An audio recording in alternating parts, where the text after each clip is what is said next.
Maraming mga Pilipino ang naapektuhan sa hiwalayan ng Katniel o ni Catherine Bernardo at Daniel Padilla. Alamin natin ang kanilang mga reaksyon sa Ulat Showbiz ni Katlea Antonio.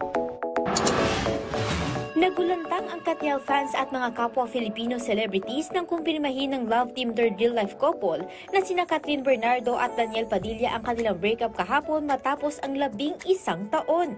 Agad nag-trending sa iba't ibang social media sites ang hiwalayang Katniel, kung saan ilang Filipino celebrities din ang nagpahayag ng kalungkutan sa nasabing breakup ng dalawa.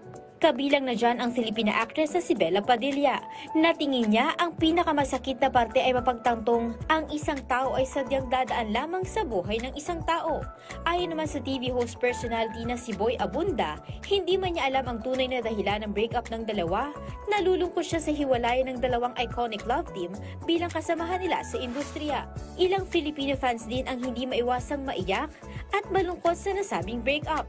May ilan namang idinaan na lamang ito sa memes upang maibsan ang bigat ng nararamdaman dahil sa nasabing hiwalayan.